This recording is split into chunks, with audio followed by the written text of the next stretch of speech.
Vero, and I am standing here today with you because I do yoga every day. And maybe some of you do yoga as well, but maybe not every day or as much as you would like. Or maybe some of you have just been dragged here by your partner and you don't really know what yoga is.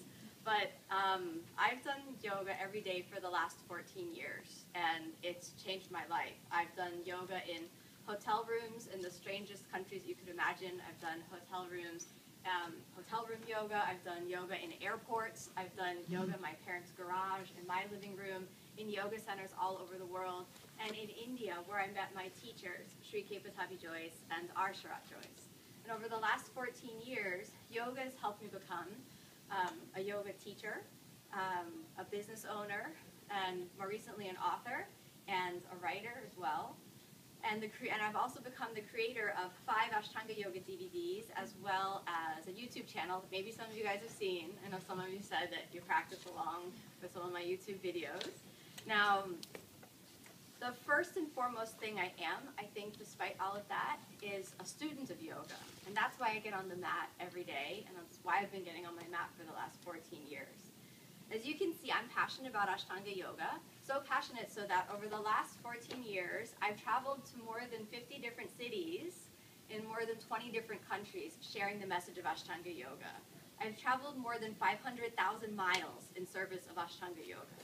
Now, the Earth, the whole Earth, at the equator is only 25,000 miles wide. So that means I've traveled the distance of the Earth 25 times in service of Ashtanga Yoga in just about the last decade. So I've met people from all over the world, and I can say firsthand that there is a shift towards more consciousness and towards more yoga. And it doesn't really matter what age, what gender, what ethnicity, what country you are. The magic of yoga is really taking hold. Now, the book that you're holding tonight in your hands, The Power of Ashtanga Yoga, is the result not of a whim, but of 4 years of hard work. I wrote and rewrote this book. It actually wasn't the first book I wanted to write. I wanted to tell my story, the story of India, and that book became my first book, which is called Sacred Fire. And then I wanted to write a book about the yoga diet, which ended up becoming the chapter on the yoga diet in the book that you have tonight. And then I wanted to write a book about yoga as a spiritual path, and that evolved into the chapter on the spiritual journey of yoga. It was only when my publishers and my students asked me, please write a manual about this yoga. We want an instructional manual. Then I paused and I looked and I said, okay, I will write this book. And it took a lot of work of writing and rewriting. And if I hadn't been doing yoga, I would have never been able to write the book, any book at all, because I wouldn't have had the strength to start with the idea and slowly over 4 years watch it come to completion and fruition. And I kind of think that the journey of yoga is just like that. It starts off as one thing and then becomes another. So you started yoga, many of you started yoga for health and fitness reasons. We think, oh, that looks kind of cool. I'd like to put my leg behind my head maybe, or I'd like that, young thin yoga body, and we hear that it has weight loss benefits and things like that. So we go, oh, this is good. Let me sign up for that. Then you start doing the practice, and suddenly it becomes health and healing, emotional healing, physical healing, psychological healing, and you kind of don't know what happened. You start feeling better. And then over a decade, or perhaps really decades of practice, it becomes a lifestyle of peace and healing, so that it transforms everything. It becomes who you are. It becomes a lifestyle. It becomes the single most important philosophical paradigm that influences all of your choices, all of your thoughts, and who you decide to be in the world. The yoga that I share with you, I didn't invent. I didn't create it. I received it from my teachers. And this, I think, is really important to remember, that this is part of something that is as ancient as the human spirit. My teacher would say that yoga is as old as the human being itself. So as long as humans are alive, whether in the past have been alive or will be alive in the future, yoga will exist. He would always say it belongs to no one. Guruji, who as I called my teacher, said yoga is universal. It is the universal search for inner peace. Now, the power of Ashtanga Yoga is the power for you to tap into your truly limitless self, to tap into a you that is far beyond anything you know yourself to be. And we use the tool of the postures to actually achieve this. Now, it might seem kind of cliche to say that you become a different person by practicing, but you do. And I want to share with you a story of how I first glimpsed this transformation. When I first started the practice, I was a floppy mess. For those of you who were joining the class today, there was a woman, maybe one of you, who fell a little bit out of a posture called Trikonasana. And I told you that I fell out of Trikonasana as well. So my first class, I fell out of Trikonasana. I fell out of Chaturanga Dandasana, which is a basic push-up position. I couldn't do a push-up to save my life. If you would have said to me, $1 million I'll give you for a push-up, I could have gone down, not up. That's brilliant. Impossible, all right? So then we got to the end of the class, and many of you, we didn't do it today, but many of you know there's a posture called the headstand, Shirshasana in Sanskrit. You stand on the head. So my first class, the teacher went up and said, okay, kick up and I'll catch you. And then I kicked up, and I had this feeling of him holding my feet, and everything in between being like a water balloon. You know, like when you hold on to it, it pops up here, and then you hold on to it, it pops down there. So he couldn't hold on to my spine. It was just back and forth. And so then he put me down, and he said, I think it's better you don't try. So it was so bad, so the teacher suggested that I sack myself for my own benefit. So anyhow, I practiced with that teacher for maybe a month, and then I moved to New York City, and I joined a very traditional Mysore-style Ashtanga Yoga practice. Mysore is the word for the name of the city where my teacher, Sri K. Pattabhi Jois, lives. Now, when I went to India, he didn't let me out of the headstand. He made me try. And I tried, and I fell over for 10 months. And I kicked holes in walls, and I broke yoga mats, and I kicked my teacher in the face one time, trying to kick up into a head. It's very embarrassing, right? Luckily, his nose was intact after the facial kick. So I've been on the receiving end of that as a teacher, so I've gotten my karma back. After 10 months of getting up and trying, getting up and falling and trying, one day, I don't know how, I don't know where it came from, but I experienced balance. I was able to balance in a headstand. And that day, my life changed because I realized the magic and the power of the transformation of yoga. Up until that day, I was this person who didn't experience balance. I was this person who had no strength, who literally had no spine, no backbone. I couldn't stand up for myself. I couldn't find balance. I was just floating around in the world. But the day I balanced in headstand, my life changed because it opened up the possibility for me to be a different person. Suddenly I was this person who could experience balance. And if I could be a balanced person, what else could I be? I had no idea. But I knew at that moment that I could be more than I ever imagined possible. So the yoga practice opened up for me a world beyond limitations, a world beyond anything I could have imagined myself to be. Now the first thing that this new you imagined was a journey all the way to India. So I decided, you know, I'm going to go to India. I'm going to meet my teacher, Sri K. Pattabhi Jois. I'm going to meet this man. I had a dream about him, and I decided, I'm going to go to India. I'm going to do this. And I was 22 years old when I made the decision. And I'm an only child, and it freaked my parents out beyond belief. They were already mortified that I'd moved to New York City. Then I called them on the phone and said, you know, I've been doing this yoga, and I'm going to go to India now for 2 months. You know, and I sort of waited for, like, the hammer to drop. You know, you're not going to do that. Are you crazy? You're in graduate school. But I didn't hear that. I just heard, well, you know, this yoga is really helping you. What can we do to help? Nice. Which I actually remember taking the phone down and looking at it, checking the caller ID. And I was like, that's my dad's phone number. Wow. Dad? Yes, sweetheart. Did you want me to go to India? Well, I don't really want you to go to India, but this yoga is changing you so much so that we notice it. We don't want to stop that. We want to support that. So I thought, oh my, this is more powerful than I realized. This changed my parents. This is good. I'm going to keep doing this, right? So now a lot of people ask me, you know, how do you go to India? How do you make that decision? Well, at that time, there was no website. There was no, you know, hotel booking you could make online, this sort of thing.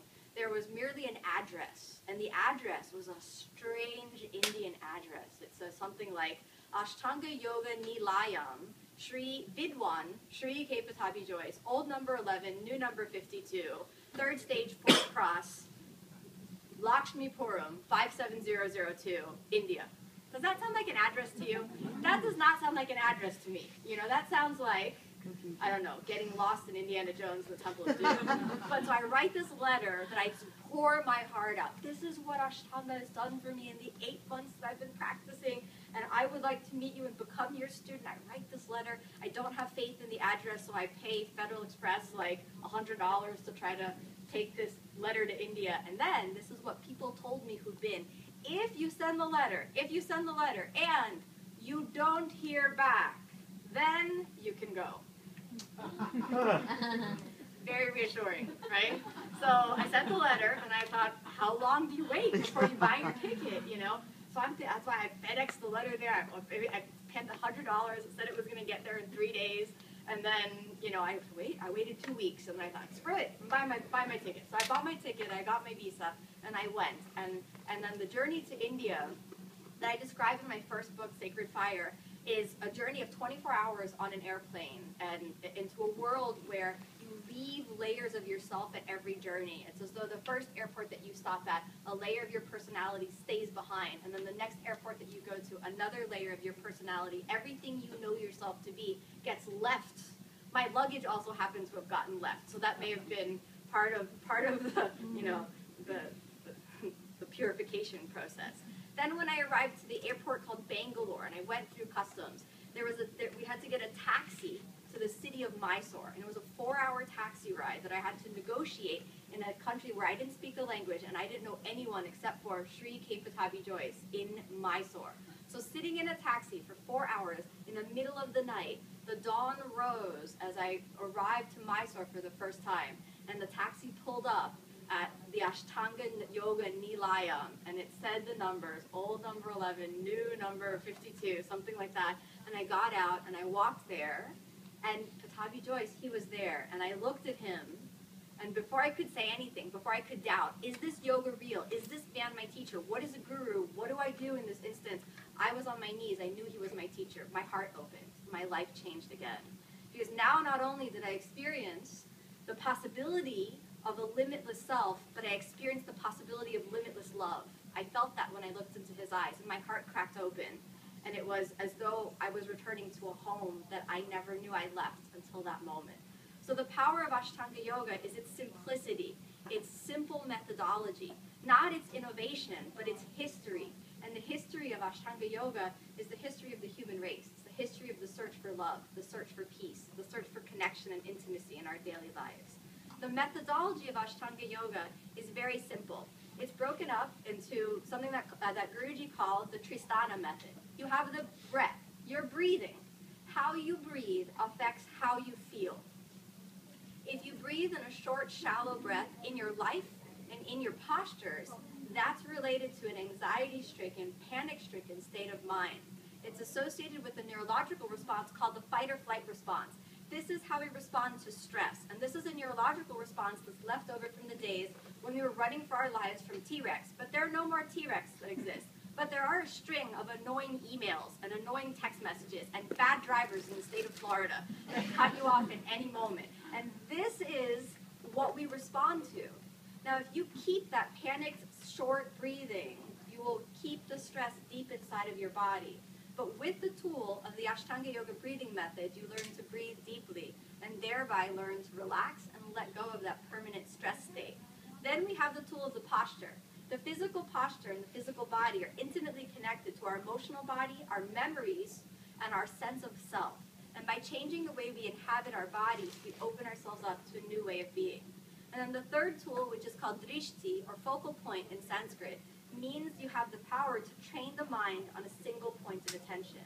So by looking at the nose, looking at the eyes, looking at the third eye center, your fingers, your toes, or any of the 9 drishtis in the Ashtanga method, you train your mind to be single-pointed against all other thoughts.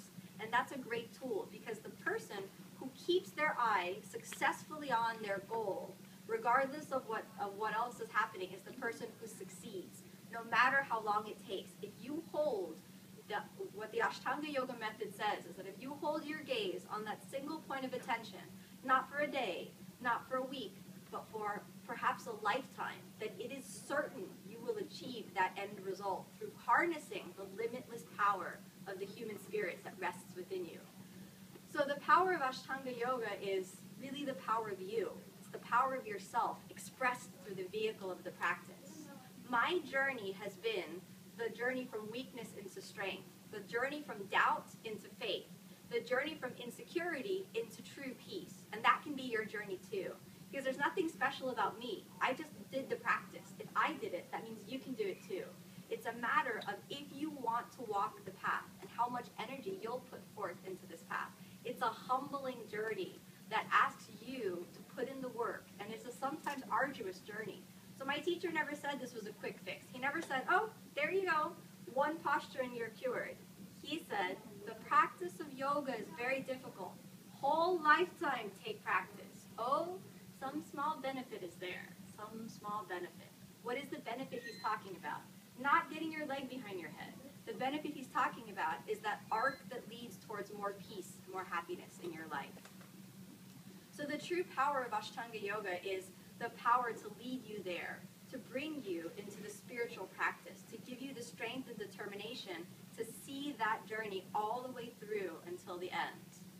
For those of you that are just starting the practice, you know that you start to feel better even after one practice. You know, you feel good that day, but that's not where it starts, because you wake up the next day and you're sore. And then you hate yoga the next morning. You think, oh, I felt so good yesterday. Why do I feel so bad now? And your hamstrings hurt, and your back hurts, and all these muscles are crying at you. But then you go back, right? And then as you keep going back, the real benefits of the practice, I think at a minimum, start to accrue at 3 months. And at 3 months, you start to feel a little bit of the lifestyle changes, a little bit of a pause between the stimulus of the stressful world and the natural automatic response of reacting to that stress. But it's actually, as Guruji said, a lifetime of practice that brings the true benefit of Ashtanga Yoga. So when you're thinking about practicing, the book that I wrote, The Power of Ashtanga Yoga, is an awesome practice manual if you're new, to bring you into the Ashtanga Yoga method. If you're practicing already, it'll inform your practice with alignment and anatomical pointers so you can do the posture safely. But more than anything else, I mean this book to be an invitation, a welcoming, an open door into the spiritual journey of yoga, the journey that's changed my life, the journey that's directed me towards a path of healing and a path of health. When you try to define the power of Ashtanga Yoga, it's almost undefinable. But more than anything else, it's the journey towards more strength. It's given me the strength to stay through moments of darkness in my life until the dawning of a new possibility of hope. It's given me the power and the creativity to see hope out of disillusionment, out of the ashes of fallen dreams that have fallen before my eyes, and the strength and the determination to pick myself back up and try again. If it took 10 months, if it took 5 years, 10 years, or if it takes a whole lifetime, the power of Ashtanga Yoga is my strength to keep going, and it can be yours too. But perhaps more than anything else, it's the idea that the life itself is so much more mythical and so much more magical than we let ourselves believe. And that yoga gives you the chance to tell or retell the story of your life from the perspective of you being the hero of your own life journey. To never let yourself quit on yourself or on your dreams. Through the power of Ashtanga Yoga, through the simplicity of the posture, the breath, and the gaze, you'll experience the power of the present moment.